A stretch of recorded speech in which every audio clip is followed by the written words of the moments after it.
बोला पुंडलिक वरदे श्री हरी विठ्ठल ज्ञानदेव तुकाराम पंढरीनाथ महाराज की जय।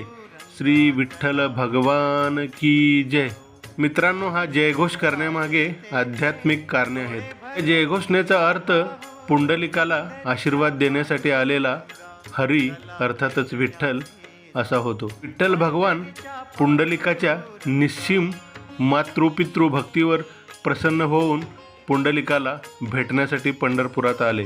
त्या पुंडलिकासाठी विठ्ठल भगवान विटेवर उभे राहिले अशी आख्यायिका आहे। मित्रांनो, त्याचं झालं असं, पुंडलिकाच्या आईवडिलावरच्या प्रेमापोटी भगवान विठ्ठल पंढरपुरात आले। पौराणिक कथानुसार ते भगवान विष्णू किंवा श्रीकृष्णाचे अवतार मानले जातात। भगवान पंढरपुरात पोचले आणि ते पुंडलिकाच्या दरवाजापाशी आले। नेमकं त्याच वेळी पुंडलिक आपल्या वडिलांचे पाय चेपण्यासाठी घरात गेलेला होता। भगवानाने पुंडलिकाला आवाज दिला आणि बाहेर येण्याची विनंती केली। पुंडलिकाने सांगितले, मला माझ्या वडिलांचे पाय चेपायचे काम पूर्ण करू द्यात, मी लगेच बाहेर येतो। भगवानाने परत आवाज दिला, अरे माझे पाय भाजत आहेत, लवकर बाहेर ये।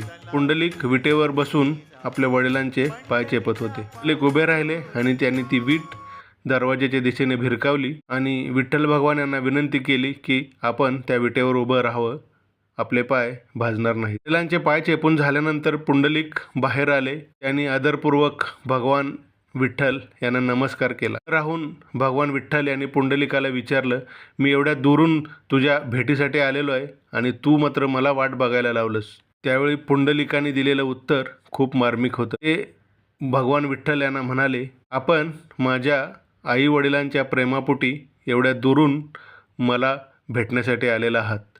तुम्ही आलात म्हणून मी धावत पळत जर बाहेर आलो तर तुम्ही ज्या गोष्टीमुळं इथे मला भेटण्यासाठी आलेला आहात मी त्याच्याशी प्रतारणा केल्यासारखं होईल। तेव्हापासून श्री विठ्ठल पांडुरंग श्री पुंडलिकाच्या दरवाजामध्ये ती जी वीट होते त्याच ठिकाणी उभा आहेत असं सांगितलं जातं। श्री भगवान विठ्ठल आपल्या कमरेवरती हात ठेवून प्रत्येक भक्ताच्या कर्मावरती बारीक लक्ष ठेवून आहेत। याच्यातून एक बोध मिळतो, आई वडिलांची सेवा हीच सर्वश्रेष्ठ सेवा। भक्त पुंडलिक, श्रावण बाळ ही त्याची उदाहरणे आहेत। गणेश भगवान यांनी सुद्धा श्री शंकर आणि पार्वती यांच्याभोवती फेरी मारून जगाची प्रदक्षिणा पूर्ण झाल्याची कथा आपल्याला माहीतच आहे।